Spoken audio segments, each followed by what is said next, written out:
Salut tout le monde, bienvenue sur cette suite de vidéos tant attendue sur Vue.js, en fait qui va vous aider à consolider et à performer un petit peu davantage au niveau du Vue.js, qui est une notion quand même assez complexe à la base.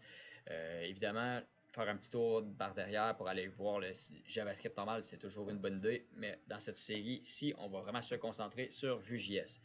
Donc, Vue.js étant un framework, on a besoin de l'installer dans nos projets. Je vous explique ce que j'ai fait pour l'instant. J'ai simplement créé un petit projet par défaut avec absolument rien d'autre qu'un fichier JavaScript qui va être joint, JavaScript qui est vide, et on va transformer ça en Vue.js pour nous faire un célèbre Hello World. On va voir la différence aussi avec le JavaScript normal et le Vue.js. Donc, ce qu'on peut faire par exemple, c'est commencer par le JavaScript standard. On va commencer avec ça, on va se mettre un div qu'on va appeler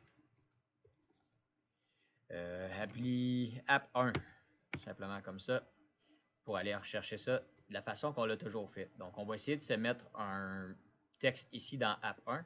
Donc, on va simplement document.getElementById. Vous avez déjà fait ça. Et là, après ça, on va chercher. J'ai appris ça app1.append. Et là, on pourrait lui écrire salut ou hello world JS, où on pourrait simplement se faire une variable comme ça, let JS hello égale à hello world JS, et on va venir par remplacer celle-ci par JS hello. Manque une petite lettre majuscule.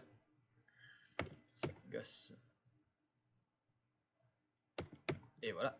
Donc, si on y va comme ça, théoriquement, on devrait arriver avec le Hello World JS au niveau de notre programme, de notre application web. Donc, ça, c'est ce qu'on a toujours fait. Ça va, ça ne devrait pas être trop différent pour vous. Pour aller avec Vue.js, c'est un petit peu différent. On doit aller sur vue.js.org dans la section Getting Started, Get Started, et vous avez la version ici, développement du CDN. Donc, on la copie. Plus lourde, mais plus ouverte, disons-le comme ça, que la version production. On va venir la mettre un petit peu avant notre app.js pour que, bien sûr, il load le Vue.js avant d'aller dans notre fichier à nous. Sinon, ça ne fonctionnera pas. Et on va se faire une deuxième div qu'on va appeler app2 pour être original. Et voilà. Après ça, ce qu'on fait avec ça, c'est simplement créer une instance de Vue. Dans le fond, Vue, c'est une classe, c'est un objet qu'on va pouvoir avoir plusieurs propriétés à l'intérieur, plusieurs méthodes qui vont nous permettre de faire des choses un peu similaires à jQuery, mais en mieux. Si on résume ça facilement comme ça, ça ressemble à ça. Donc, première étape, en fait, c'est qu'il faut apprendre à créer l'instance, à sélectionner, et après ça, on va mettre des propriétés, qui sont la nuance aux variables, si vous vous rappelez bien ce qu'on a vu en cours. Donc, ce qu'on va faire, c'est ça, on va prendre ça et après ça, on va aller les rechercher pour l'instant dans notre fichier HTML. Donc, comment est-ce qu'on fait ça? La première chose qu'on va faire, c'est simplement se créer une variable let ou une var. Ça peut fonctionner aussi, une variable globale peut fonctionner sans problème. Ça dépend, sans problème, ça dépend vraiment de l'utilisation, mais je vous laisse l'honneur de juger si c'est une bonne utilisation ou pas. Donc, let app égale new view, c'est la façon qu'on crée une instance en JavaScript orienté objet. Donc, après, dans le Vue, c'est là que ça devient un peu étrange. L'utilisation des accolades dans Vue est un peu différente de ce qu'on voit dans la plupart des autres langages de programmation. Donc, il faut s'y faire, mais c'est pas c'est pas si pire que ça. Donc, 7 et 8, Alt 7, Alt 8 de mon côté, sinon les boutons proches d'Enter pour les accolades.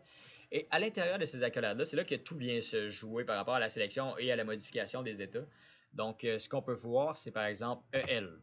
EL, c'est la façon de sélectionner. EL, ça se tient pour élément.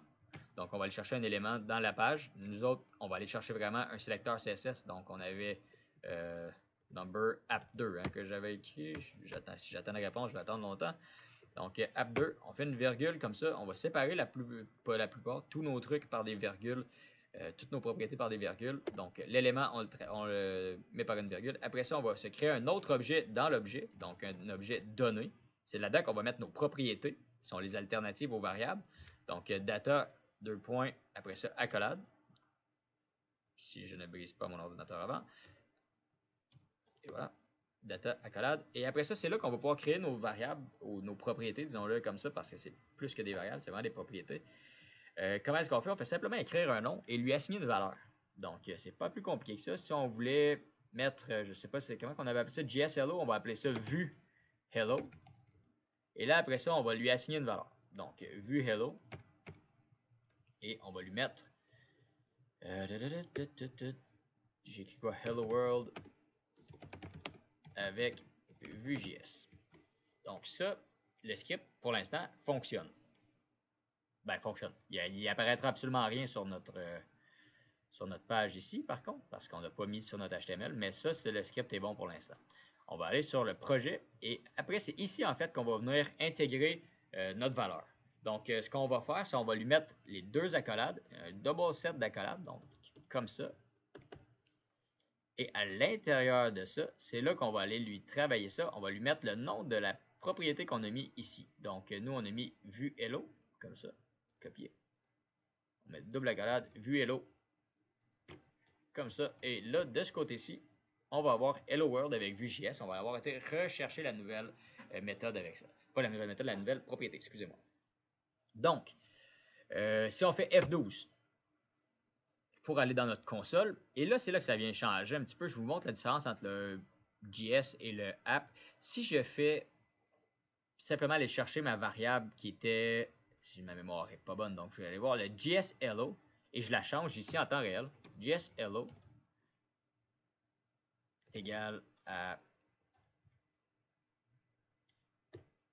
je sais pas, bonjour avec JavaScript.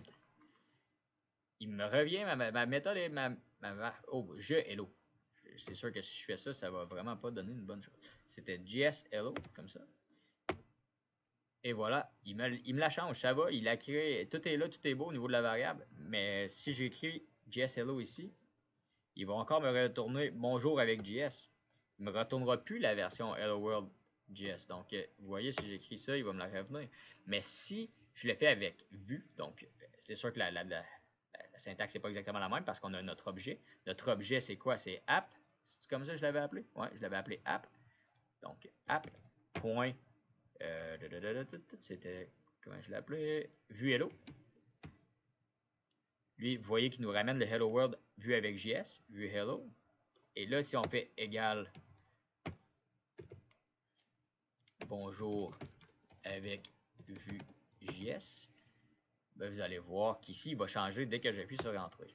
Donc ça, c'est le côté intéressant de ça. On peut jouer avec les données. Donc si, par exemple, on fait une application avec des cartes et on veut changer les fiches d'une place à l'autre et on veut les changer en temps réel, évidemment, la variable va pouvoir s'updater en temps réel. Ça nous donne une petite puissance de plus qui n'est pas disponible directement avec JavaScript de base.